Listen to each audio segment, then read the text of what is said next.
Hello everybody, I am Prachi Shah.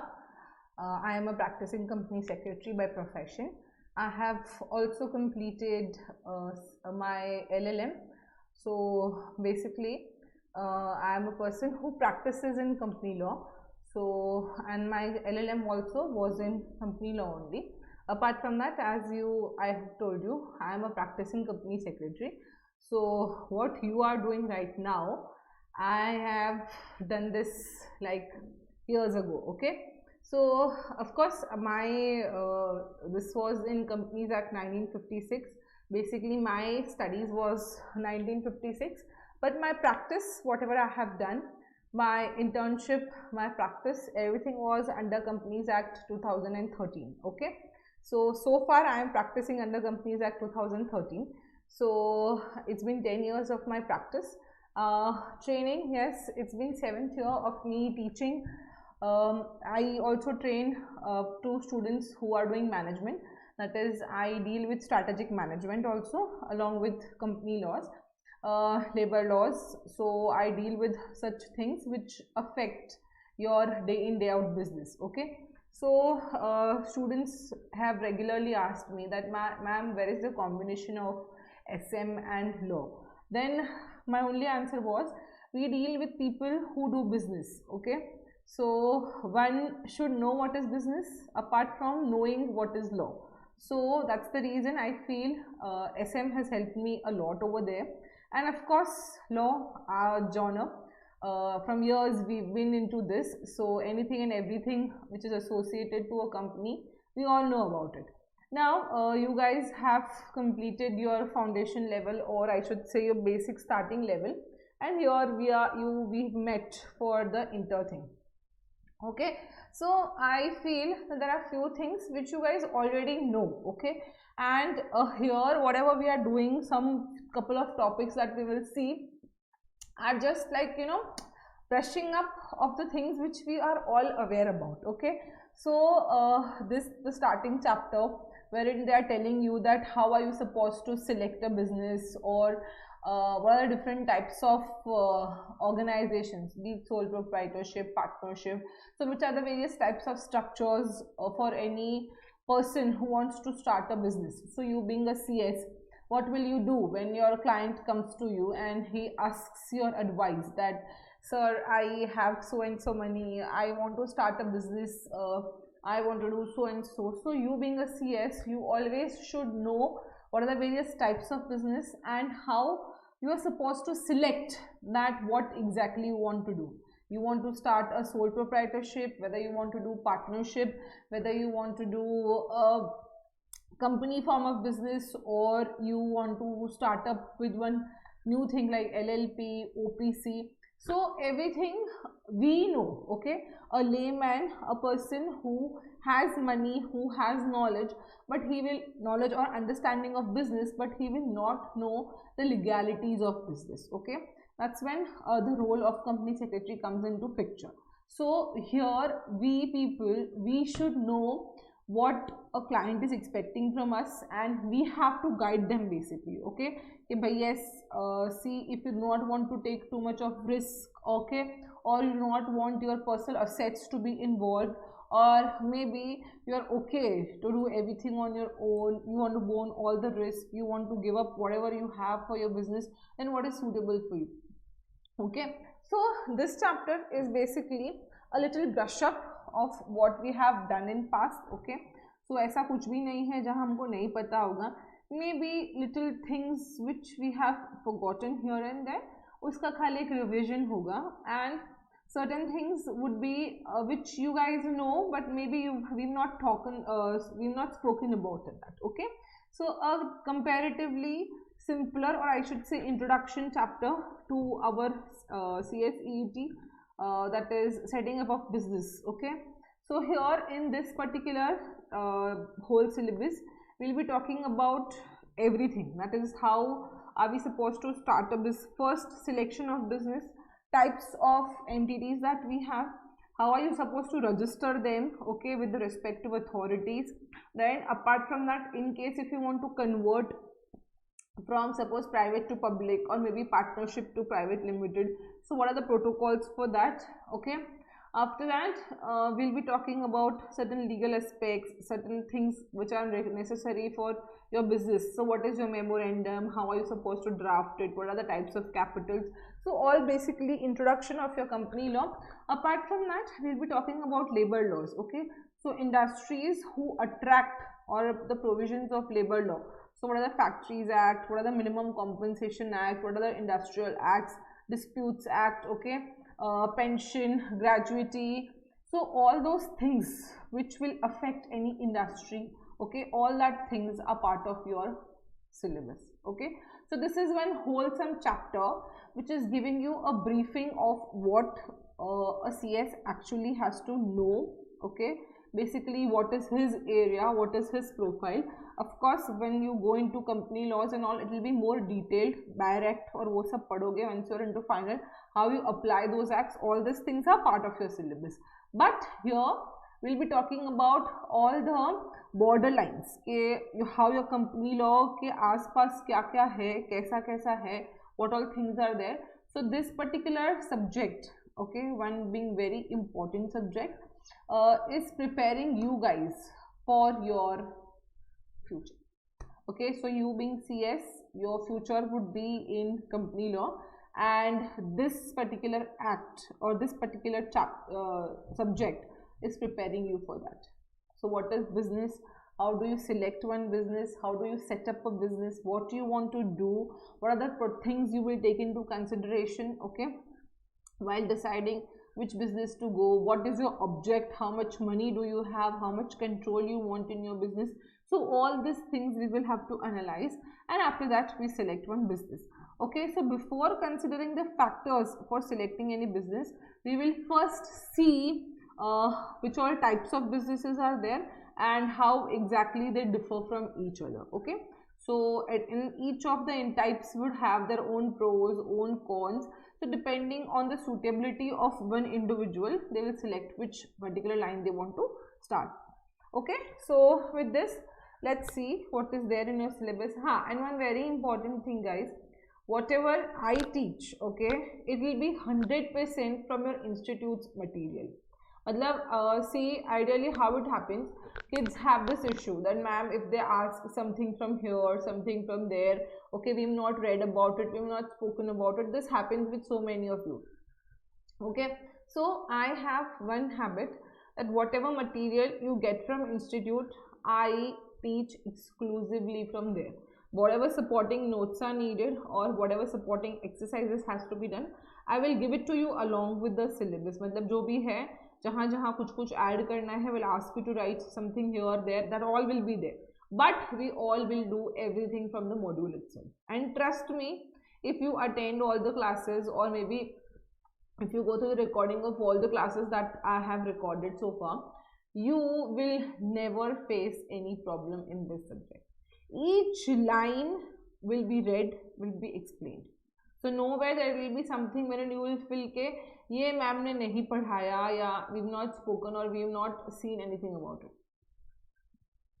Okay, so we'll be dealing with everything, we'll be talking about everything, but everything from the material itself. We are not going anywhere other than this. Okay, this is like our Gita, Bible, Quran, whatever you consider. Now see, let's see, once have a look what we have in the thing. So as I told you, the concept, that is your company law, is your 60 marks, your labor law is for 40 marks. Okay, so now in under company law,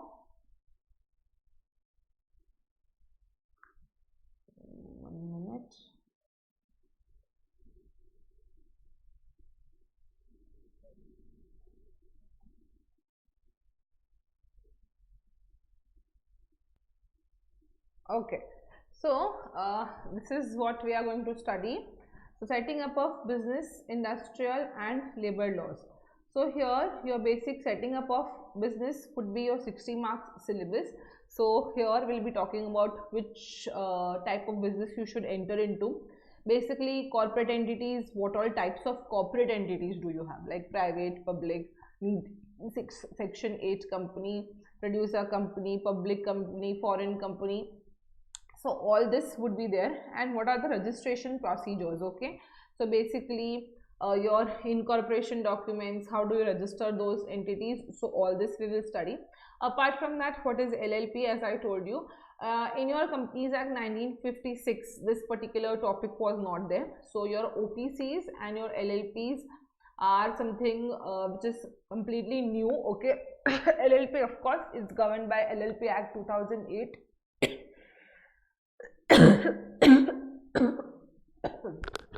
Sorry. Okay, so which was earlier not there.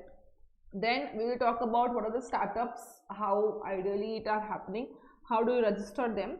So all this. Then your MSME, so which companies are considered as micros, smalls and medium scale enterprises, what are their formalities. Then your financial, that is your Nidhi company, NBFCs, all that.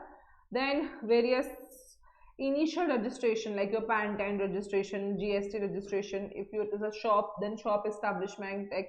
So all these allied acts which are applicable to any organization along with company law. So that we will be doing. Then as I told you, your second half would be your industrial and labor law. So what is labor law? Then I told you about your law of this workman's compensation, wages, bonus, provident fund, insurance, then your securities, sexual and harassment act. So all these things, okay, which is with respect to your laborers. So all these things are part of your thing.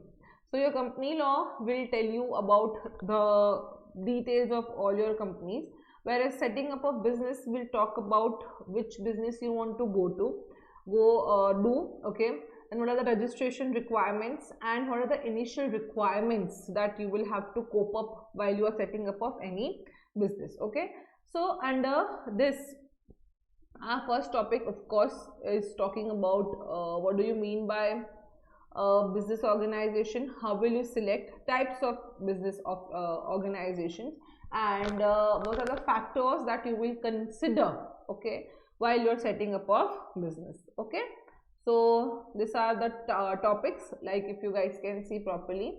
Under your first part, you will be talking about selection of business, corporate entities, as I told you, LLP, startups, micros. Okay, so startups are the small ones, then micro, small, medium enterprises. Then we will be talking about conversion, as I told you. Then organizations which are not considered as corporate entities. So corporate may you have, I told you, private, public, foreign, all that thing. All the types of companies would be a corporate, and organizations which are not companies, like your sole proprietorship or your partnership firm, HUF, all these are non-corporates. Okay, so all this would be part of your, then financial services, that is your NBFCs and all will come here. Okay, then business collaboration means how two organizations come together, setting up a branch office or a subsidiary office. So if you're planning to open one office in a foreign country, what all things you will have to take into consideration, all this would be part of it. If you want to start one business outside India, what all you will do. Okay, identifying all the laws that are applicable to various industry and the initial compliances. So two things which are general to everybody, like GST you have to do, PAN 10 registration is mandatory. So acts which applies to everybody, we will talk about that. And initial registrations and licensing. Suppose if you are into food, you have to take license from FSSI. So all these things would be the part of your setting up. And as I told you, labor laws, you will be dealing with all the laws which applies to a laborer, a worker. Okay, so what are labor laws? Factories Act, Industrial Dispute Act, Law of Wages, that is minimum wages, ESIs. Here under labor laws, guys, you will have to remember too many limits. Okay, if you fall under this category, how your pension would be calculated, how your gratuity will be calculated. So all these things. Then if you're setting up one industry, what safety norms you have to abide with, like how fencing has to be done, or basically how light, fan, all this happens. Okay, if a machinery is there, if they're emitting fumes or anything which is hazardous to anyone's health, so how will you deal with that? So all these things would be part of your industrial and labor laws. A very interesting topic. Personally, when I was doing my CS, I just loved the Factories Act 1948. It was amazing because there was so much to know. मतलब हमको क्या लगता है कि एक factory चल रही है तो चल रही है, but while you are running a factory, about maternity leaves also, about your paternity leaves, how the women's working hours.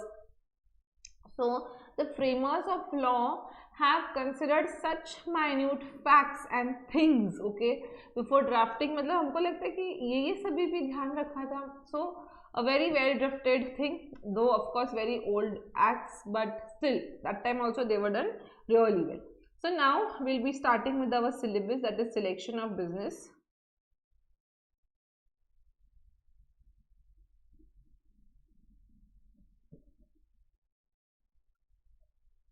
Okay, so this is what is your chapter 1 about types of business organization. So they have spoken about all the types. Then they have spoken about factors that you have to decide while selecting any company. Okay, so this is your index in itself is some 40 page ka, and that's when we start with our real syllabus. So low people are like scared कि ma'am 600 pages का syllabus, how will it work? Out of the 600, somewhere 200 pages are simply waste of everything. Now see, we are already on 45th page and here we start our syllabus. Okay, so then after every page, after every chapter, you have 4 waste pages. So some 100-150 pages they have simply wasted. So effective कुछ भी नहीं है. चलो, now guys, if I ask you, okay, which according to you is the oldest profession? I am not talking about business, I am talking about profession. Any clue? Think for yourself कि भाई according to you what was your oldest profession in India? Which was the oldest profession? Any clue? Any idea?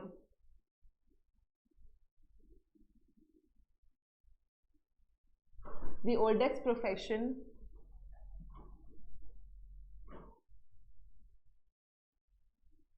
the oldest profession is the profession of prostitution, guys. So yes, if you want you can Google it. So oldest profession was the profession of prostitution. Now what happened is eventually humans evolved, they grew, and they understood that how ruthless and how bad it is to trade human beings. Okay, that's when they started valuing humans. Okay, and that's when real type of businesses started happening in India. Okay, so prostitution may they were trading women. Okay, and that's when after eventually as man grew, their wisdom also grew along with that, and that's when they understood that it is really inhuman to trade human beings. Okay, if you see or if you've ever read about our olden era, there was slavery, humans were traded, okay, in exchange of things. Okay, human le jao, he was a slave for you, so whatever work you want to get it done, you can get, and in exchange the richer ones would get money or objects, whatever it was. Okay, so it was a real bad time when humans were not valued. Okay, they were as good as an object in every place. Okay, तो उसके बाद as humans evolved, trading of men stopped, and that's when the business culture started coming into picture, and objects, that means things, were traded in worth of something. So initially barter system आया, and after barter system people realized that sometimes it's not feasible that things that we are exchanging are of the same worth. Okay, that's when the evolution of money and currency came into picture. Okay, and gradually things improved. Okay, so that's how from that age old way of working we transited to the modern way of doing business. Okay, now guys, which business to do, what factors to consider, you guys really know about it. So here we will be talking about first various types of businesses that we have. It is sole proprietorship, partnership, HUF, LLP, cooperative society, section 8, private limited and public limited. So here they have just given you that few of corporate entities and few of non-corporate entities. So when guys I ask you, so before selecting कि भाई हाँ मुझे ये business करना है, you should know what type of business organizations are available. Okay, so first one such type is sole proprietorship. Now what do you understand by sole proprietorship? Think for yourself. Any clue? Yes, any clue what do you mean by sole proprietorship? Then guys, sole proprietor, as the name suggests, one person will be the whole and soul of the business. He will invest all his money here. Okay, he'll have the ownership on entire assets of the organization. Okay, he will have the complete liability. Okay, so in case whatever he has invested, in case if that is not sufficient to run the business, his personal assets are also liable or are eligible for the business to set off the losses. Okay, so that is a sole proprietorship form of business, wherein one has to give everything to the organization, and whatever the organization is making, okay, he whole and soul receives that. So ये है sole proprietorship. One person who is the owner, he has everything which is there in the business, whatever money, whatever profit, whatever losses, whatever the organization is doing, okay, that person will get. That is called as a sole proprietorship. One person, one owner, one member, everything one, and his all personal assets are liable. So he has a very, his liability towards the organization or the firm is unlimited. मतलब अगर in case if the sole proprietorship firm is making any loss in the business, then his all personal assets, okay, are or can be are liable to set off the losses. Clear? So this is called as sole proprietorship type of business. Clear? So here guys, let's read little about sole proprietorship. So we will do everything simultaneously along with the main thing. Now first let us read the introduction. Business organization refers to, please mark this, what do you mean, this all comes in your MCQs on explain the statement. Business organization refers to all necessary arrangements required to conduct a business in an optimized manner. It refers to all those steps necessary or needed to be undertaken for establishing and maintaining relationship between man, material, machinery to carry on the business efficiently for earning profit. This may be called as a process of planning and organization, which are integral part of the business management. The arrangement which follows this process of organizing the factors required for commencing and carrying on the business is called as a business under.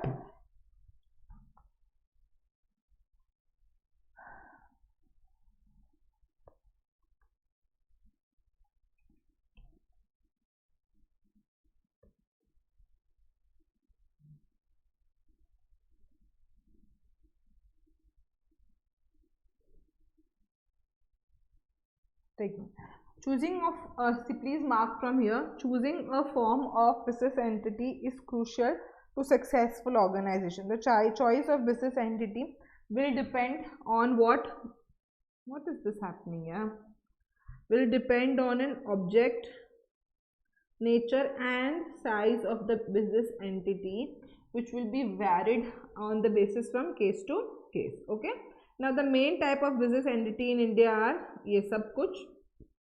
Okay, so let me read. Are sole proprietorship, partnership, HUF, LLP, cooperative, society and company, which may be any kind of company, OPC, private, public, guarantee, subsidiary company, statutory company, insurance company, unlimited company. There can also be association of person and body of individuals, corporations, cooperative society, trust, etc. So depending upon the money that you have, the object that you have, okay, and the nature of business that you want to do, you can select whichever business you want to do. So first is sole proprietorship. As I told you, sole proprietor is a form of business wherein only one person owns all the assets of the organization.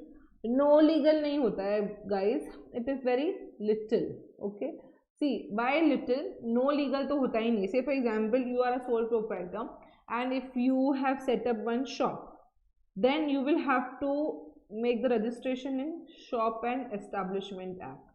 So of course you will have to pay tax. So whatever you are, irrespective a small or a bigger entity, any law which attracts you, you will have to abide by the formalities of those acts. Okay, so if you are setting up a shop, तो आपको shop and establish act में register करना compulsory होता है. If you are suppose doing any exports, okay, being a sole proprietor, if you're planning to export certain things, then you have to get IEC code, okay, the GFT may export license and all you have to do. If you're entering into food business, FSSAI approval you will need, okay. So whatever business you are into, okay, any act or law which is touching that business, you will have to fulfill all the requirements of that law, all the registration needed, all the approvals needed, all you will have to fulfill. That's why यहाँ पे no legal नहीं होता, या you can say very little or very limited legal formalities are required. So whichever act attracts to your business, you have to cope up or you will have to abide by that particular law. Clear? So what they say, sole proprietorship is a form of business where one person owns all the assets of the business with very little formalities are required to create a sole proprietor, then and other appropriate licensing other than. So to creation में, when you are creating a sole proprietorship, of course नहीं खाली एक income tax में आपको you have to take a PAN. So individual है, so no registration of this thing is required as such under any particular authority. आप अकेले हो, आप अकेले आपका business कर सकते हो. But whatever act of licensing or approvals are needed to do any particular business, you just have to abide by this. See, so no legal formalities are required to create a sole proprietorship other than appropriate license to conduct business and registration of business name if it differs from that of sole proprietorship. The owner reports income and loss from this business along with his personal income tax. Clear? Features unlimited liability. Here the liability of the owner is unlimited. So in case if the organization is undergoing any kind of loss, the personal assets, okay, of that particular owner are liable to pay off the debts and the losses which the company which the sole proprietorship firm is facing. Okay, so just as partnership, a sole proprietor has no separate existence, okay, therefore all debts can only be recovered from sole proprietor. The owner has unlimited liability with regard to all the debts. This should heavily discourage any risk. Okay, then easy to start. There is no separate registration procedure for proprietorship. All a person needs is government registration relevant to that particular business. As I told you, yes, if it's a shop, you will go under Shop and Establishment Act. If it is food, you will need FSSAI. So whatever you are falling into, you just have to take registration over there. If one selling good online, a proprietor would only need a sales tax registration. Therefore, setting up of this is relevantly very easy compared to other forms of corporate entity. Clear? Now next is another easy thing, that is partnership. You all guys know about it. Whatever we are reading, we guys are already aware about it. As I told you, we'll just brush up whatever we have done. So next that we are seeing is your partnership forms. In partnership, guys, you have two or more people who are coming together, okay, and they are doing things. Now in sole proprietor, it is just an extension of sole proprietorship. Under sole proprietorship, you just had one individual who was doing everything, sole, whole and sole. So only his assets, his liability, profit भी है तो पूरा उनका है, and loss also then full only he has to bear. That was our sole proprietorship. Now next that we are talking about is our partnership form. Now what happens is, guys, partnership is nothing when two or more people they come out, okay, they come together, okay, and they have a common pool of money to fund a business, okay, it is called as partnership. Now guys, if you document this whole thing, okay, मतलब return करके if you put it in the court and all it, and you get your firm registered, okay, it will be called as partnership firm. So if two people have come together and if due to the registration process of this whole deed that has been documented, it becomes a firm. Now guys, in case if you have not drafted a deed, okay, or if you have not done any written communication also about this, your partnership is still valid, because according to Indian Contract Act, any agreement can be oral and written both, and your partnership agreement, whatever you are saying, or partnership documentation is always one agreement. So in case if you have on mutual consent also decided that yes, we will do it together, it is a partnership, and if you get it documented and registered, then also it is a partnership, and both are valid under the eyes of law. Now the reason why it is advisable to get it or to do a legal documentation and get it registered is, the only reason for that is that in case if there is disputes, okay, among the partner, in case if any problem arises, then whatever is written is always read and it's a proof, okay. So in case if you document the partnership deed, tomorrow in case of any dispute, the court will always have an evidence that yes, this is what is written, so accordingly the arbitration becomes easier. So for that reason, it is always advisable to always note down all the terms and conditions of your firm. Now guys, one very key or one very important feature of partnership is what, you know, that this whole partnership is formed with the prime objective to earn profit, okay. Now very important thing, to earn profit or to have or to share the profit of the business is the main characteristics of partnership firm. Now say for example, if I tell you guys, supposingly I am a person, okay, I've been working with Ramesh Academy. Now sir tells me that Prachi, you've been taking care of 2, 3, 4, 5 topics or 5 subjects in entire CS, CS and CMA, okay. So do one thing, I offer you the partnership. You please, instead of being a employee to the organization, I will give you a partnership. So whatever loss, if in case my academy faces, you will have to bear 20% of the loss, and I do not give you any profit. Do you think that the partnership is a valid partnership? Okay, you are only a partner for loss and not a partner of profit, okay. So in case if the company is making profit, it will be whole and soul his only, and in case the company is making losses, okay, then I will have to go and share those losses. Now do you think this is a valid partnership? Then the answer is no. Now guys, under partnership, no,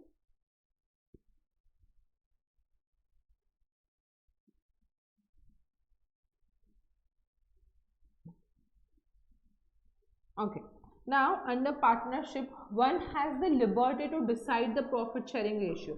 It can be more or less, exactly, it's okay, but how much profit and loss ratio to keep is one's choice. Say for example, Ramesh sir and assume Suresh sir, there are 2 partners, okay, they have set up this academy, and so far they were sharing 50-50% profit and loss both. Now they come up to me that Prachi, because you are taking care of too many subjects in the academy, we offer you a partnership here instead of payment, that in case the organization makes profit, okay, then we give you 20% of profit, and in case if it's a loss, then you will have to bear 30% of the loss. Then this deal is absolutely acceptable. Reason why? Because here we have come together with the motive to earn profit. So partnership is always done with an intention of making profit. So guys, always remember, because logically you think that will I ever be a part of a business जहाँ पे मुझे whatever I do, how much ever I do, I get nothing out of this. Only thing I have to do is share the responsibility. वो logically हो सकता है, नहीं हो सकता. And this is not possible. No entity would accept any business, or no person would accept any business जहाँ पे he is only getting the losses. Now in spite of doing so much of hard work, I just have to share loss, and whatever money you get, you take away and go. And this, do you think viable? That is not viable at all. So this profit and loss ratio may differ. ऐसा compulsory नहीं है कि if the profit is 50%, 50% and 20% is the profit, 40 and 20 is the profit sharing ratio, then loss sharing ratio also has to be same. No, that is not compulsory. But whatever I earn, certain amount I should get. Okay, so this is the main important thing for any partnership. But tomorrow if I say that in case of profit 50-50 we take, you get 0, and in case of loss 40, 45 and 15% you take, then that is not right, because you cannot do this injustice to me. If I am devoting my work and energy to your business, I should certainly get reward for that, and that reward has to be in the form of profit. Understood? So guys, what are they trying to tell you out here? See, when two or more people come together and pool funds to start a business, it is called as partnership. The primary aim of partnership is to earn profit. Partnership firms are created by drafting partnership deed among the partners. Partnership firm in India are governed by Indian Partnership Act 1932. Now guys, one irony you see, Indian Partnership Act says that there cannot be more than 20 members, okay, or 20 partners in any particular partnership firm. But as per Companies Act 2013, that is section 464, they say that your partnership can have approx up to 100 members, or 100 partners can make a partnership firm. So anything above 100 would become one illegal association. So Companies Act accepts association of 20 or more people, but in case if you are registering under India Partnership Act 1932, then you cannot have more than 20 people as your partners. Now guys, if I ask you one thing, that can a minor become a partner? If I ask you that I have supposingly me and my sister, we both are partners. Now I have a cousin who is below the age of 18, okay, he is a minor. Can he be a partner of our firm? Suppose we are into one, we both are doing exhibitions together, me and my sister, supposingly, okay, and we have registered a firm in our name. So whatever money we are getting, okay, it goes directly then, everything is in the firm ka account, sab kuch firm mein ho raha hai. Now we want to admit, okay, now my cousin, suppose he has a very good knowledge of social media and marketing, he is doing a course in that. So we thought that might as well we involve him, who would look after all this social medias of the thing, okay. So how to do the advertisements and promotions of the products and deal with it. So do you think he or she can be a partner in this partnership firm? Yes guys, think.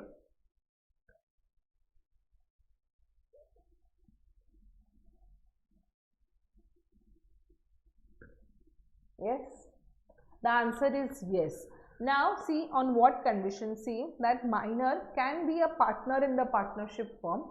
So whatever benefits or the profits that our firm is earning, we would give, okay, the share to him, whatever we have decided upon, but that person is not allowed to interfere in the management of the firm. So whatever working is happening, okay, he is of course eligible for benefits, okay, but he is not allowed for day-to-day management. Clear? Now he is of course a partner of your firm, so whatever outsider liability is there, no, he is liable for that as well, okay. So benefits and liabilities he will share, but he will not do the day in day out working of the organization. So under partnership you have to remember two or more people with common pool of money, okay.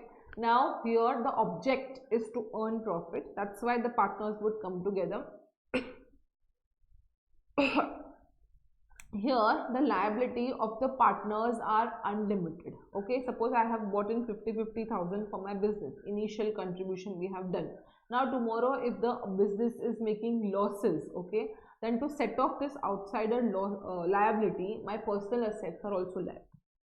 Getting the logic? So यहाँ पे ऐसा नहीं है कि partners liability is limited and only whatever they have agreed upon उतना ही देखना है. No, the liability of the partners are unlimited. Okay, it is of course very easy to start, relatively less of the expenses, relatively less of the registration norms, relatively statutory requirements are very low, so easy way of working. Okay, easy start, easy registration norms, easy to work with, and only problem is with this, that the liability of the partners are unlimited. Okay, so see, let's read. When two or more people, okay, come together and pool funds to start business, it is known as a partnership. The primary aim of partnership is to earn profit. Partnership firms are created by drafting a partnership deed among the partners. Partnership firms in India are governed by Indian Partnership Act 1932. Section 465, as I told you, of the Companies Act empowers central government to prescribe maximum number of partners in a firm. The number of partners cannot be more than 50, and as per law, maximum number you can have is 50. Okay, the central government has prescribed maximum number of partners in a firm to be 50, but in case of certain contingency, it cannot go beyond 100. Now, unlimited liability, as I told you, on account of unlimited liability, the partners in the business are liable for all the debts. Okay, this means that if for whatsoever reason a partner is unable to pay the bank loan, or is unable to pay, or is liable to pay the fine, this can be recovered from his personal possessions also. So the bank, institution or supplier would have the right to their jewelry, house, car, everything. Okay, furthermore, aside from the ease of setup and minimal compliances, offers no benefit over the LLP. If one opts to register it, which is optional, it may not even be cheaper. Therefore, unless one is running very tiny business, one should not opt for partnership. Okay, there is no advantage other than it being cheap. उसके अलावा कोई advantage नहीं. In that also, if you are doing the registration of firm, तो वो भी expensive ही है. So might as well, it is not advisable to go for this type of business. Next is easy to start. If one chooses not to register the partnership firm, all that is needed to get started in partnership deed is a partnership deed. As compared to private limited or LLP, the procedure of starting the firm is much more simpler, then relatively inexpensive. A general partnership is cheaper to start up than LLP, and even over a long time, due to minimal compliance requirement, is inexpensive. One need not hire even auditor. This is why, despite of its shortcoming, home businesses may opt for it. So it's very cheaper, less of compliance, less of statutory requirement, easy to do. That's why households ideally prefer this type of business organization. Okay, next is HUF. As you all know, Karta, co-partner and member. Now guys, do you know what is the difference between co-partner and what is the difference between a member? Any idea? Now, see guys, what happens is, when I talk about Karta is the person who is the head of the family. Okay, और उसके जो बच्चे होंगे, see, say for example, I'll explain it to you. Suppose this is one family. Okay, suppose it is one family.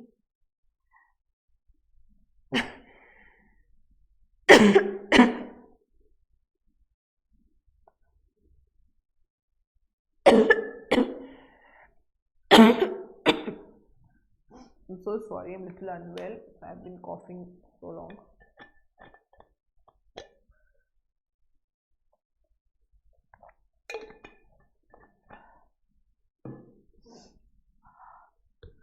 Mr. Suresh, okay, suppose he is the head of the family, then he is the Karta of that whole HUF. Now, supposingly he has A, B, C, D, 2 sons, 2 daughters, then they all are the members of this HUF.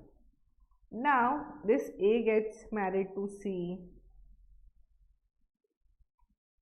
E. This will, of course, they both will go out. So once they go out, they are no longer the members of HUF. So ये खत्म हो गए. Now this B and C and E, they are the members. Why? Because now they are part of this family. Now I supposingly C got married to A, E got married to B. So these people will become member. Now this C delivers a baby A. Then this baby A, the moment that person is born, becomes member of HUF. Now guys, this baby who is born is called as co-parsoner. Okay, so co-parsoner is a person who becomes member of HUF by birth. So this person is also a co-parsoner because he became the member of this HUF by birth.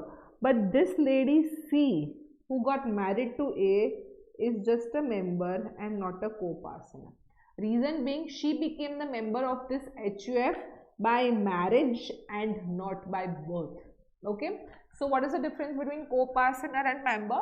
Co-parsoner is a member, of course, because he is also a part of HUF, but he becomes a member by birth, and this person becomes member by something else, okay, by marriage or whatever it is. Okay, so this all together would form one HUF. Now guys, when HUF is formed, what happens? It is one separate entity under income tax.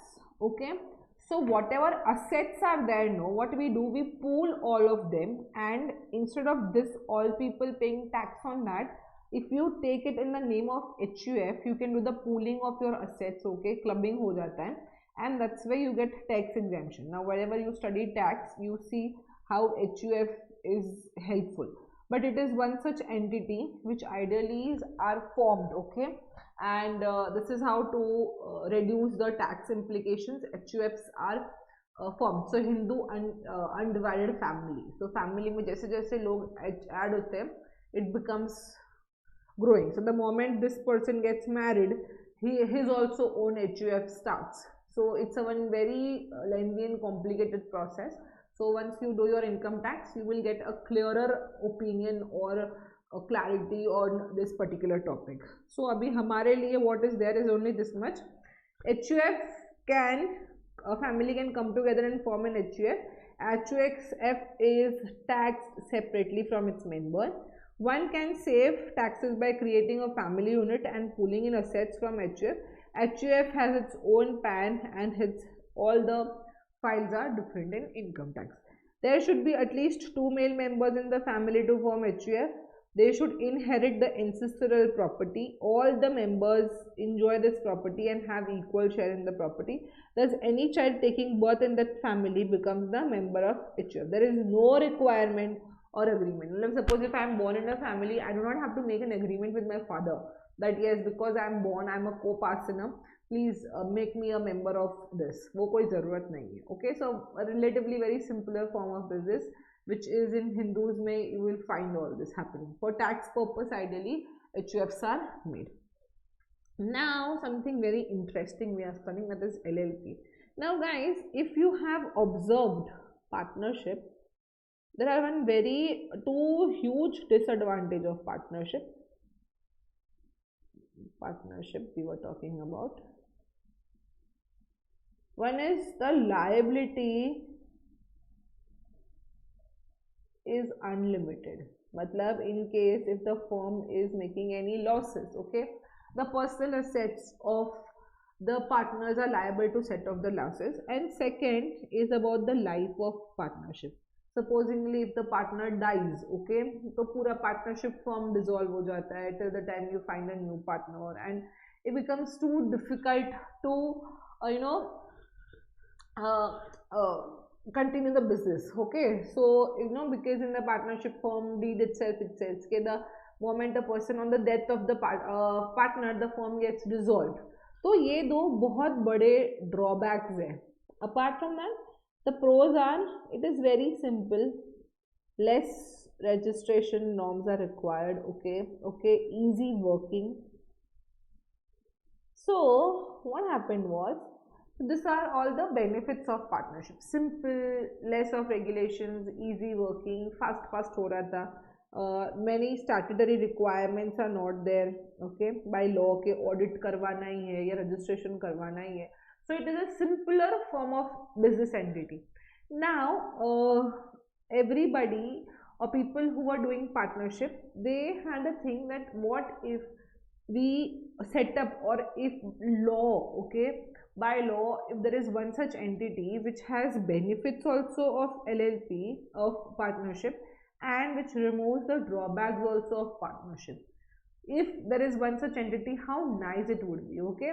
That's when law recognized LLP. LLP is what? Very important thing. Limited liability partnership.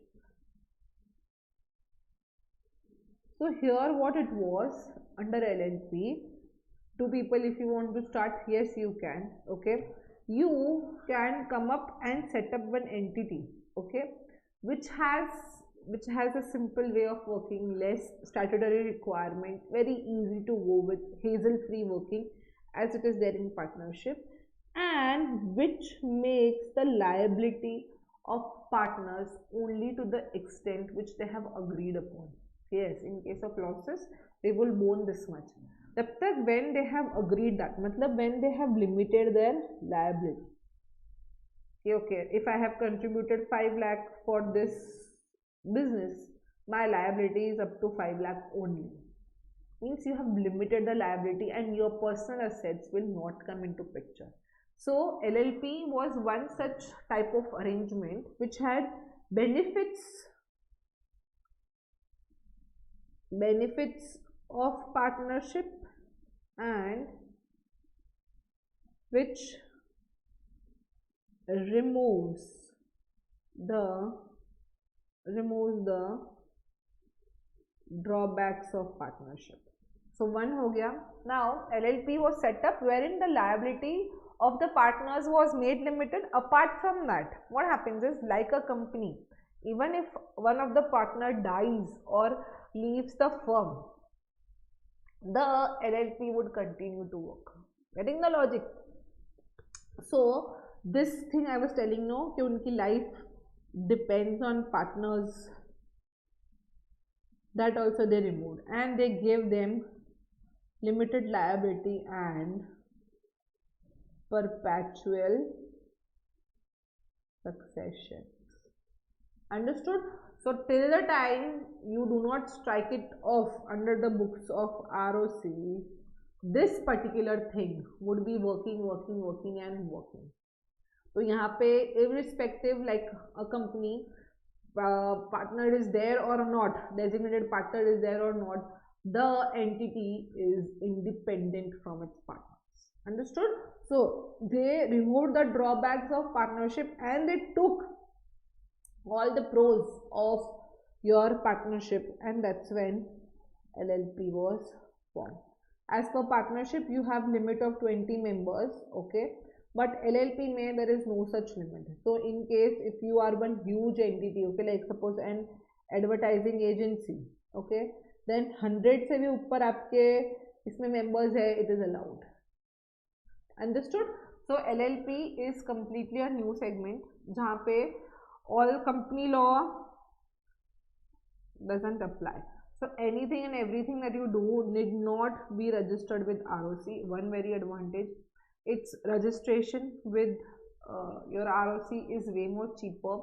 Okay, compulsory audits are not there. There is a limit prescribed. In case if your turnover is, I think, 50 lakh, then only auditors have to be appointed for your LLP. So every way, the norms of dealing with LLP is way more cheaper than a company.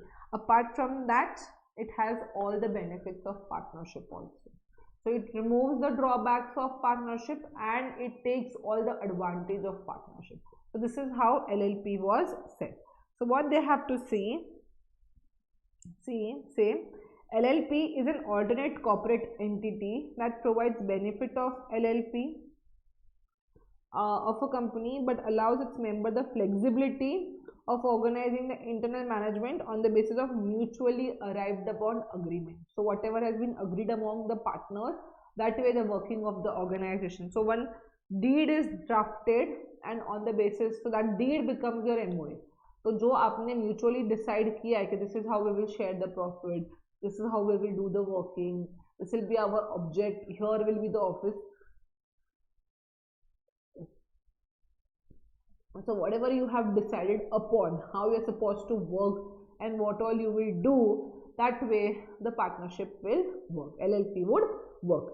Now Partnership Act 2008, okay, LLP is relatively cheaper approach to incorporate as compared to private company and requires few compliances. Its main improvement over general partnership is that it limits the liability of the partner to their contribution and offers each partner protection from negligence, misdeed or incompetency of other partner.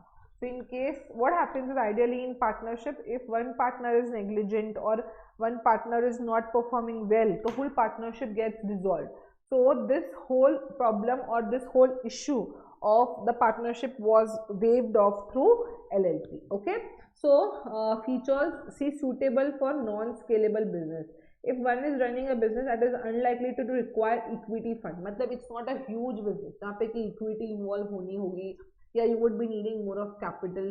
When your business is a very stable and on a smaller version, it is advisable. Okay, as it combines several benefits of partnership also and general and a private limited also. It has limited liability like a private thing and simple structure like partnership.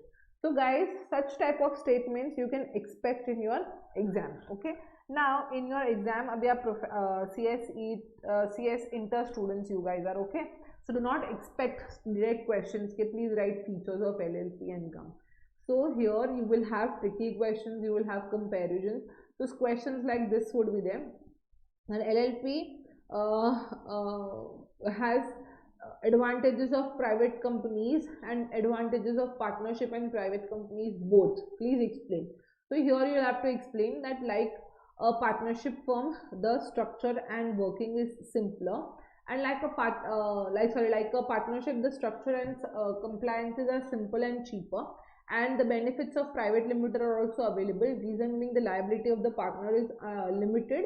Apart from that, unlike private limited, the perpetual succession is also available to LLP. So the entity is different from the members. That's why it is a blend of goods of both. That is your partnership also and your private limited form also. Fewer compliances.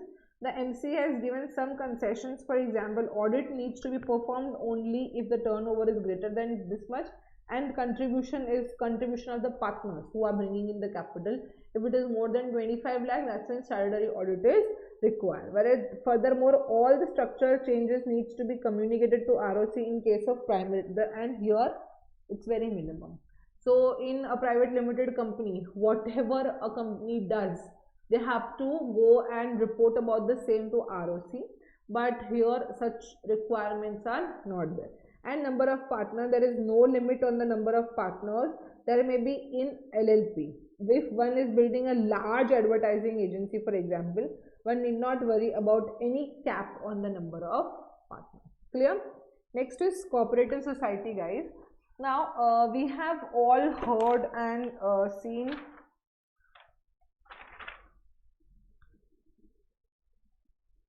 about cooperative society. Now guys, what do you mean by cooperative society? Now cooperative society mein one thing you have to remember that the objective of the organization is not only profit. I am saying not only profit doesn't mean कि profit चाहिए ही नहीं, but only profit is not the motive. Profit plus benefit of the members. Okay, so cooperative societies are ideally when you stay in an apartment or a building. Okay, so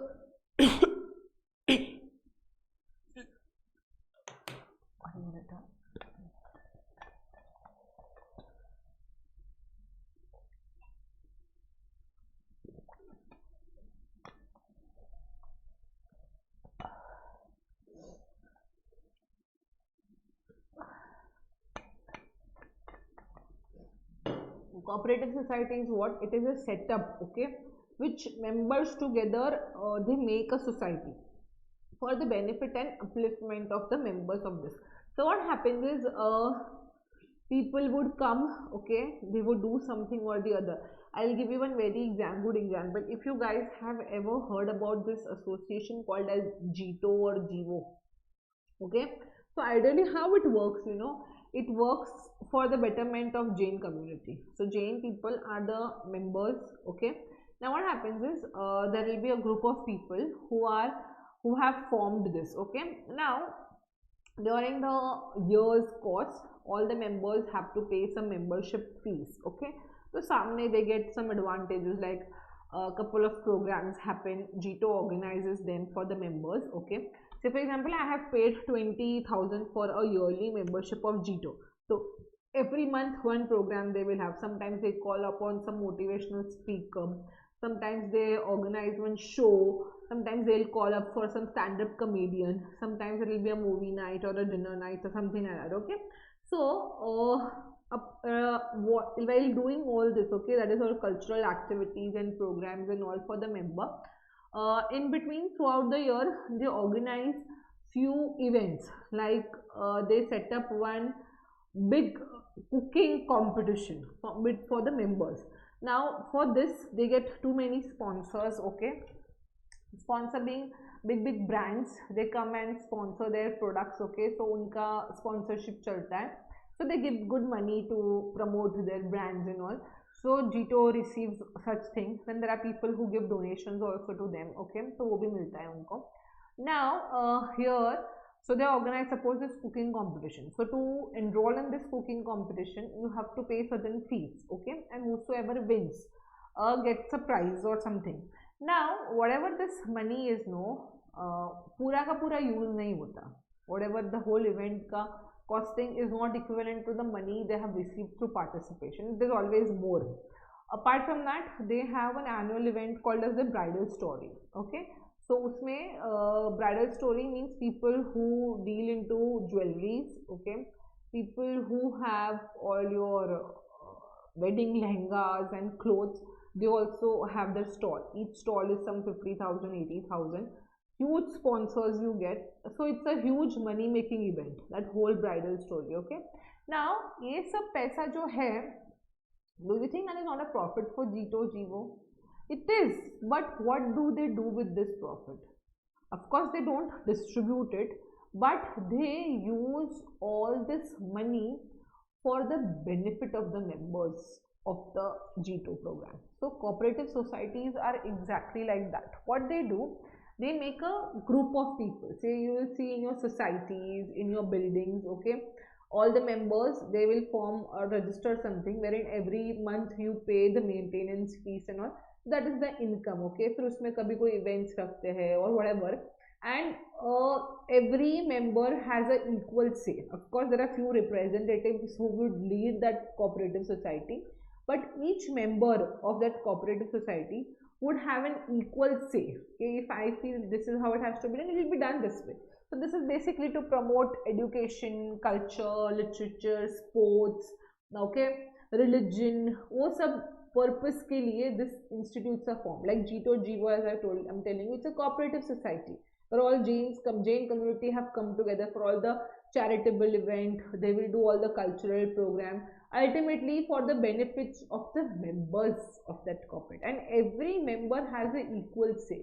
If I want to say something, even I can say.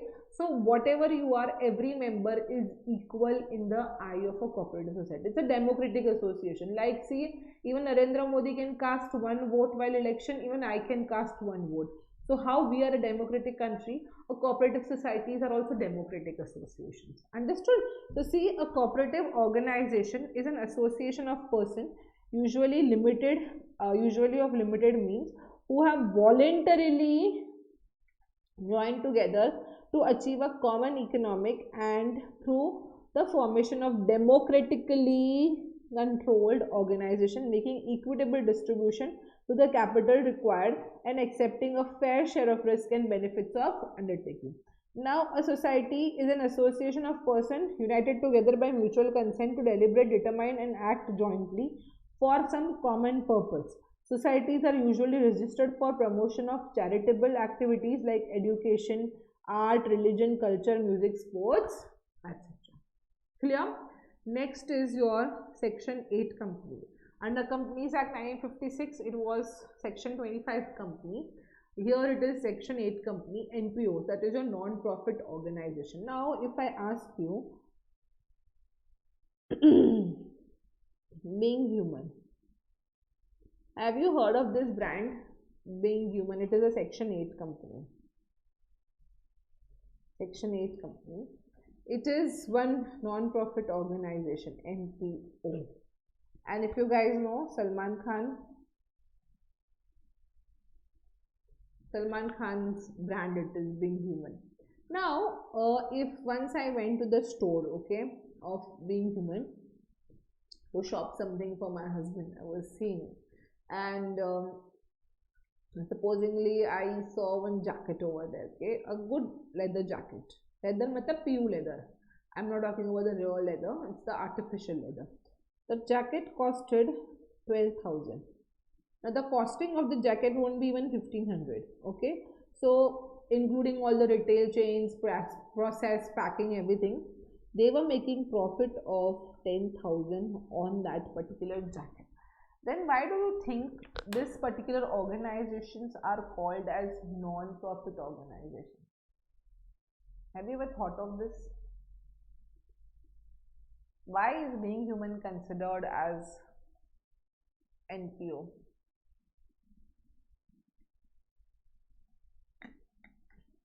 Any clue? Any idea? The reason or the idea or the answer to this is one very simple thing. Guys, NPO is one such thing which works on the objects of the organization. So when Being Human was incorporated, they told that the objective of making this business is to do charity or welfare. So whatever money this organization that makes, okay, will not be distributed as dividend. So NPOs are nothing. Here you will not have any dividend. So members do not get any benefit. Like in cooperative society, whatever is that was benefit of the members. यहाँ पे whatever money this organizations make, they use it for the purpose for which the company was incorporated. So whatever profit is there, it is not for the members of the organization or the shareholders. It is for the purpose. So the purpose of Being Human was what? To help the needy. So this 10,000 what Being Human makes, it will go to the help of needy, and it will not go to the Salman Khan, who is the member of this. Getting the logic? So now what happens? Ideally, NPOs are allowed to accept donations also. Okay, they're allowed to accept the grants and all also.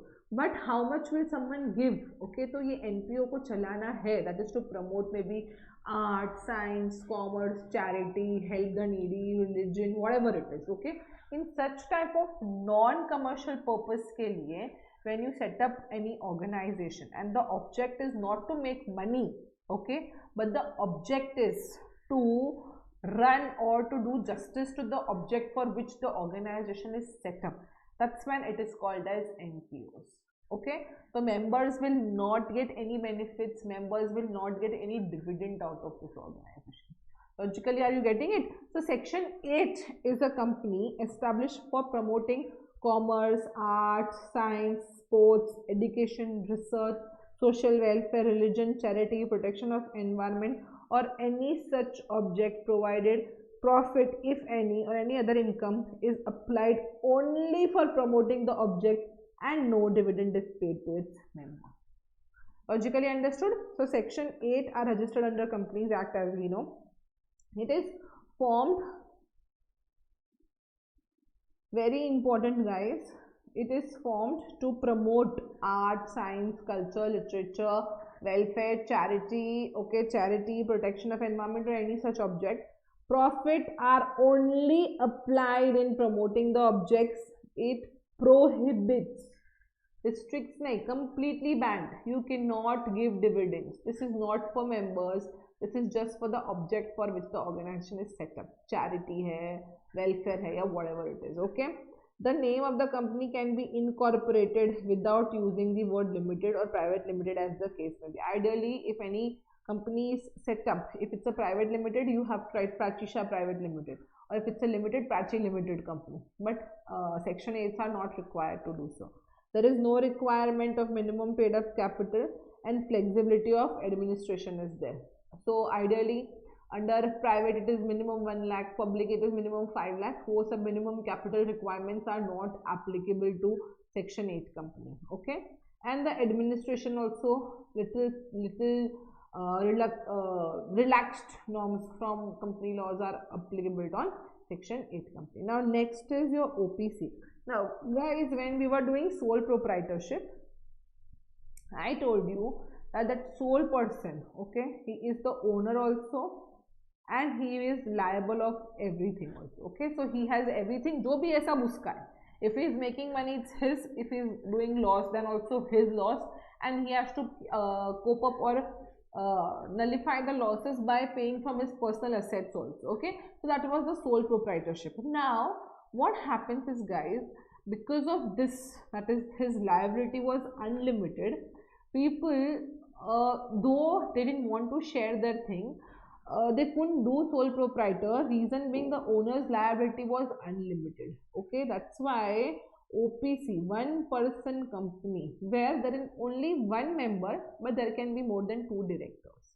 ऐसा नहीं है more than 1 director, तो ऐसा नहीं है कि director एक ही होगा, but the person who is investing money, see, for private limited you have to have 2 or more than 2 members, but under OPC only one person can be the member, so it's exclusively his company. That is called as OPC. Okay, so here his liability would be unlimited. Okay, so his personal assets are not at stake in case if the organization is making any loss. So an OPC means a company with only one person as a member. Shareholder can make only one nominee. He shall become shareholder in case of death or incapacity of stakeholder. The constitution of OPC is a strong improvement for your sole proprietorship. It gives single promoter full control over the company while limiting his liability only to the contribution to the business. So his liability now becomes limited and his personal assets, car, house won't be at stake. Okay. Now this person will be the only person, will be the only director and shareholder, that is nominee, but of course nominee will not have any power. Hence there is no scope, there is no equity, nothing coming into picture. Solo, and for a solo enterprise, a big improvement over solo private gives the liability is unlimited. OPC is meant for sole entrepreneurs. Furthermore, given there must be a nominee, of course, it enables perpetual existence of OPC. Low compliance, various exemptions have been given by government, such as exemptions. So no AGMs have to be done because खाली एक ही जन है, वो खुद से क्या meeting करेगा. Then financial statements and board reports can only be signed by one director. So not necessary that you need to have 2 directors. If you are the member and you are the only director, you can also, you alone can sign the things. Okay. Then it does not need any cash flow or any as a part of financial statement. So you do not have to see, ideally in when you are doing audit of a private limited and public limited, cash flow statement has to be made, but for OPC you do not have to do. And minimum tax advantage, the OPC like private limited has some industry specific advantage, but of course taxes are to be paid at a flat rate on profit. So this is your OPC, and the last 2 forms are your private limited and your public limited. Private limited means you will have more than 2 members. Now guys, members means the shareholders, okay, who has invested money in your organization. So you will have you will not have lesser than 2. So minimum 2 members have to be there to start a private limited. Then this members cannot exceed 200. So maximum members a private limited can have is 200. Now the restriction on transfer of share is limited, मतलब ऐसे फालतू जैसे नहीं, it's limited and it is restricted, and public, that is you cannot call general public, okay, for shares or debentures. So any sort of public dealing or that is not possible. Okay, so general public cannot be invited for doing. So it's a private thing. मेरा ही है ऐसा. And public is, of course, you need to have 7 minimum members. Shareholders can easily transfer. Every public has a right to be the member, and general public can be invited because यहाँ पे maximum numbers of members are not said. So any number can be the shareholders of a public limited. Okay, so minimum 7 but maximum का कोई criteria नहीं है. So any number of people can be members of a public limited company. Okay, so general invitation to general public is allowed under this particular thing. So basically these are the types of entities that we have, guys. So when we do it in short, so see guys, types of business. So we have, first is your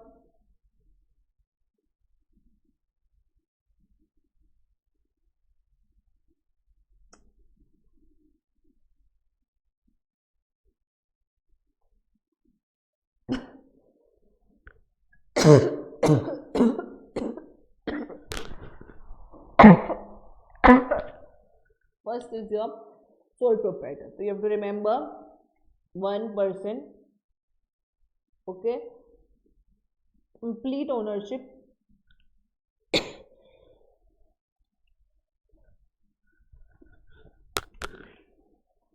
complete ownership.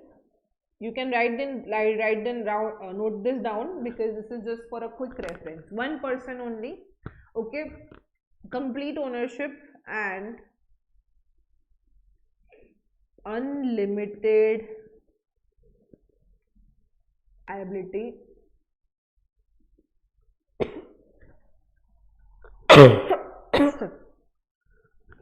Comparatively cheaper and less compliant.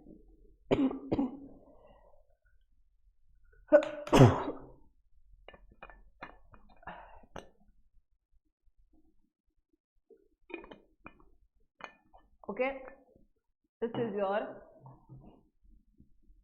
sole proprietor. Next is your partnership. In partnership you have 2 or more person, subject to maximum 20 as per Partnership Act. Okay, then here they pool in together.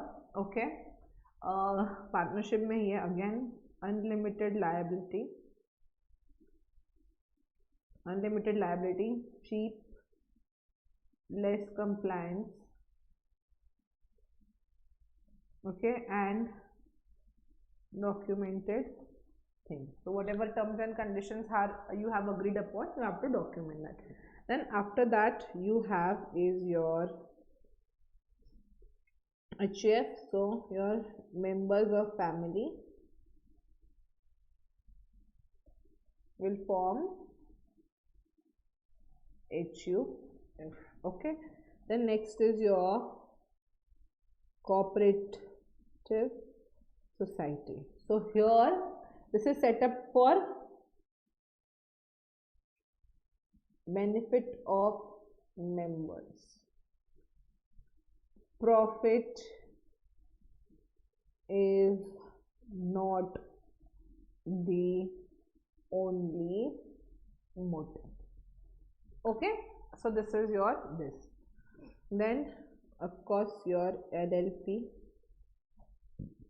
Advantage of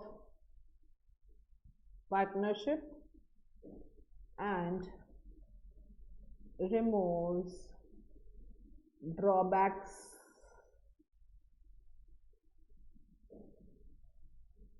of partnership. So here your liability is limited and perpetual perpetual succession is there. Okay. OPC same, but instead of partnership you will write sole proprietorship over here. Okay. Then next is your section 8 company. Section 8 company is set up only for the object, so it works for the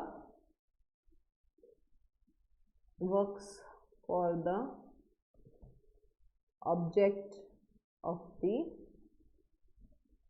organization. Okay. And very important thing, dividend is prohibited. Okay. Objects would be of course charity, welfare, promotion of education, literature, वो सब, culture, वो सब का. Okay. Then of course your private, that is your 2 or more members, and public, it is 7 or more members. Okay. Here of course general public invitation is not allowed, and here invites general public. Okay. So these are the various types of business organization. Now when a client comes to you, okay, that sir, I am, or ma'am, I am planning to start up one entity or one business enterprise, and now what I should do, which area I should enter into, how should I work. So they will not have any clue about all this. Okay. So you being a qualified CS, it's you who would have to tell, okay, by how much money do you have. Say if your capital or fund is very limited, then of course you should go for sole proprietorship or partnership. If you have good amount of fund, if your organization needs loan and all, तो आपको क्या करना चाहिए. Supposingly if your business plan is somewhere wherein you want to just have one limited market segment, or if you want to do exports, okay, तो आप क्या करोगे. So considering all the factors, you will advise them that yes, you can go with this particular type of business entity. Okay. So for that we have to first understand the types of activities. So these are the various types of activities, guys. Just once give a look to all of them. So once you have done this, we will study what all factors we will have to consider while we are selecting any particular entity. Okay. So once just go through that, then we talk about selection of business organization and what factors we have to consider for that. Please go through once.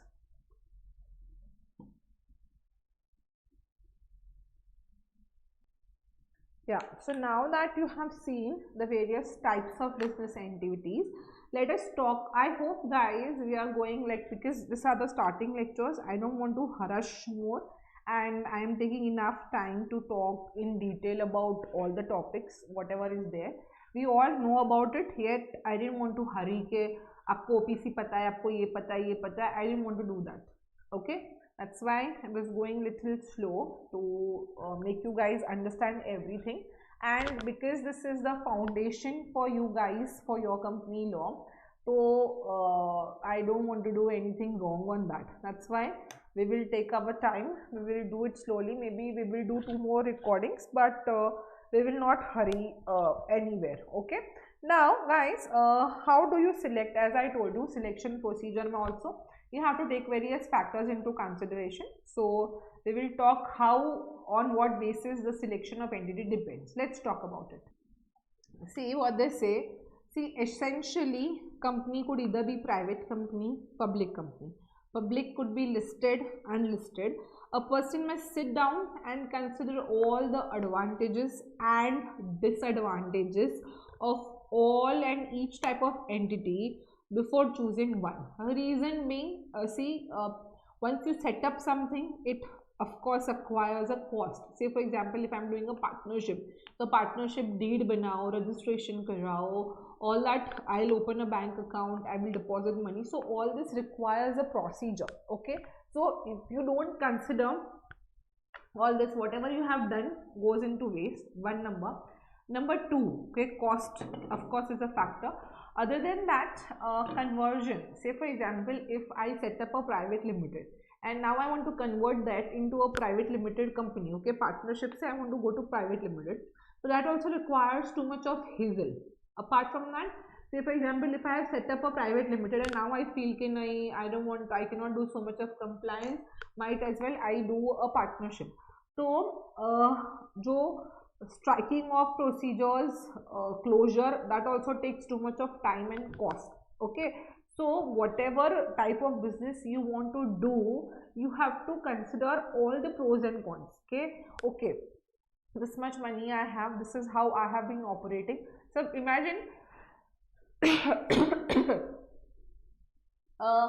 Bikaji Bhujia. Okay, it was a small company. It started with a small shop. इन्हीं सबसे पहले ही अगर उन्होंने company बना दी होती कि बीकाजी भुजिया limited, okay, तो वो रजिस्ट्रेशन और कंप्लायंस में ही इतना खर्चा हो जाता कि it wouldn't have done the expansion portion. Getting the logic? So as and when they grew, they started getting money, they started seeing the profits coming into the business. That's when they expanded. Getting the logic? So while you are setting up, or say for example, if Reliance है, Jio है, imagine if it was established as a sole proprietorship, do you think it would have reached what it is today? No. So you have to first understand what is your goal, what is your vision, where do you see yourself in 5 years, how much money do I have, how much capacity do I have, what is the nature of my business, how it will grow, what all things are there. So once you consider, that's when you will set up an entity. Understood? So every business entity has its own good and own bad. Okay, say for example, if I'm a small person, I have limited access to limited thing, sole proprietorship is superb for me. But if I'm a big person, okay, if my business is big, huge, say for example, if I'm a PVR cinema, तो मैं sole proprietorship नहीं हो सकती.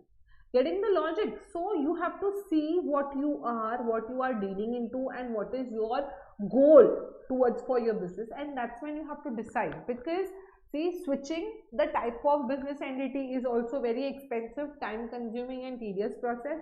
Closures are difficult, money involved, registration processes, approvals, all this all take time. So you have to see where you want to go, and accordingly you should lay the starting or the foundation stone for your business. Okay, so what they say, see, before choosing which entity is best suited to the nature and size of the entrepreneur, the owner should see everything. Okay, see, a business enterprise can be owned and organized in several forms. Each form has its own merits and demerits. The ultimate choice of business depending upon the balance of both, okay, of various forms. The right choice of business is very crucial because it determines the power, control, risk, responsibility of the entrepreneur, as well as the division of the profit and losses. Being a long-term commitment, the choice of business should be made after considerable thoughts and deliberation. The selection of suitable form of business organization is an important entrepreneurial decision because it influences the success and growth of business. Example, it determines the division or distribution of profits, the risk associated with business, and so on. Now, once a form of business is chosen, it is very difficult to switch over other because it needs winding up, dissolution of existing, which may be treated as the case which is raised by oneself to face the complex issues and procedures, which ultimately results in the waste of time, effort, and money. Further closure of business will entail loss of business opportunity, capital, employment, everything. Okay, the volume of risk and liabilities, as well as the willingness of the owner to bear all this, it is also important consideration in choosing the right business entity. Because see, if you choose a wrong, तो जो पुराना close करना है, that's what I told, waste of time, money, energy, plus whatever losses you will have to burn because you are fixed into the closure में आप time डाल रहे हो. So जो opportunities which are available, you don't even look on those opportunities. So it's a huge loss. Then therefore the form of organization must be chosen after giving due thoughts in respect of all sides of glorious coins of each form of business entity and its suitability to the business. So you have to give a thorough understanding on all the aspects of business. Okay, there are several factors that have to be considered while selecting an appropriate form. As discussed earlier, the different forms of business organization differ from each other in respect of all this. Therefore, a thoughtful consideration has to be given on each of the factors. So these are the factors that you will have to consider. With 16 factors you will have to consider, okay, while deciding which type of business you want to be. Say for example, we will discuss about nature of business entity first. See, this is an important factor having a direct bearing on the choice of ownership. See, in a small trading business and profession and rendering personal services, sole proprietor is very good. So say for example, you are a small entity and you are rendering some sorts of personal thing and a normal thing, okay, itna bade nahi ho, if you're not huge organizations, if your working is small, a small trading you are doing, a small professional, like I am a practicing company secretary, I have couple of my own clients, so mera kaam chota hai, so for me sole proprietorship is okay, it works well for me, okay. Tomorrow if a friend of mine, she says that you look after one Bangalore, I look after Ahmedabad, and certain clients, say for example you are good in company law, I am good in SEBI compliances, so we both will come together. So whatever client you get from Bangalore for SEBI registrations and all, you send them to me. Whatever I get for company law, I'll send it to you. We both do it together. That a partnership we are doing. So when that is, if it is suitable for me, I'll go for that, okay. Or else if I say कि नहीं मुझे तेरे साथ, I don't want to do that, you do yours, I'll do mine, then it is a sole proprietorship. That is suiting me because I am a small entity, I do not have a proper infrastructure and I do not want to spend also more on that, okay. I'm happy with my few like 10-12 clients what I have, I'm happy working for them, I am doing it on my own pace, at my own scale, and for me sole proprietorship is good. Tomorrow if I expand, okay, bhai, nahi, I want to do here also, here also, here also, that's when I will try or think of having a complex business entity. Getting the logic? So what they are saying, see, in a small trading business, profession and rendering personal services, sole proprietor is predominant, okay. Examples, laundromats, beauty parlor, repair shop, consulting agencies, small retail stores, medicine stores, dentist, accounting concerns, boarding houses, restaurants, specialty ship, jobbing, builders, painters, decorators, bakers, confectioners, tailor shops, small scale shoe repairs, manufacturers, etc. So for them sole proprietorship is a good choice, okay. Now supposingly what they say, partnership is suitable in all those cases where you are doing sole proprietor is suitable, provided the business is to be carried on a slightly bigger scale with the help of one more owner, okay. As I told you, okay, if I am a consultancy services, sole proprietorship is good, but if I want to take advantage, like I am doing it little on a higher scale, okay, मेरे को Ahmedabad के भी clients देखने हैं and that person wants clients from Bangalore as well. If I want to do such thing, partnership works well for me, okay.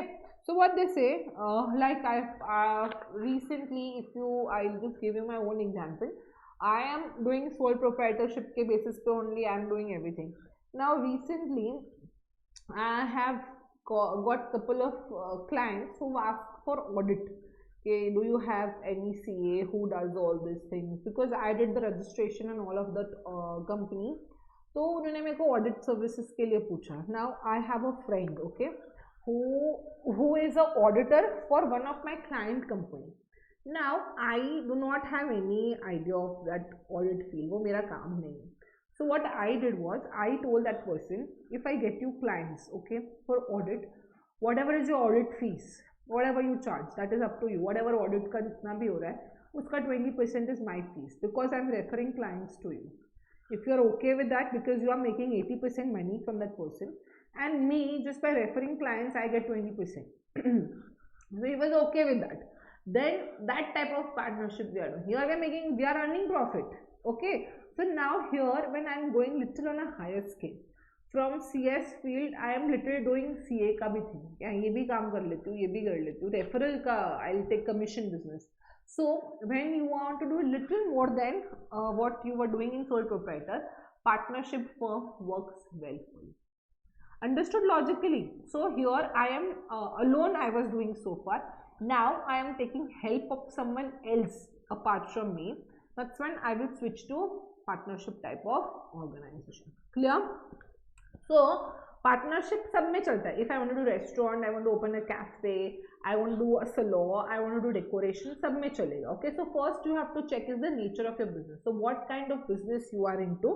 तो उसमें in case it's a small business, sole proprietor, here if you are little higher than small and you want an help of one more partner, maybe to share the risk and to share the losses and profits, you can always be into a partnership. Okay, then besides, partnership is also advantage in case of manufacturing on a modest scale. Okay, the finance, trading and real estate seem to be suited for partnership. Now some of the financial businesses that find this form advantages are tax, accounting, broking, consultancy, agencies, etc. I told you, ideally for people like us, sole proprietors and partnership works well for us. Okay, then service enterprises like hotels, lodging, trading enterprise such as wholesale trade, retail houses, small scale manufacturing, a small drug manufacturer can also be taken in the form of partnership. And similarly, business lines such as carrying large chain stores, multiple shops, super bazaars, engineer industrial activities with high capital and working capital requirement are generally in the form of companies.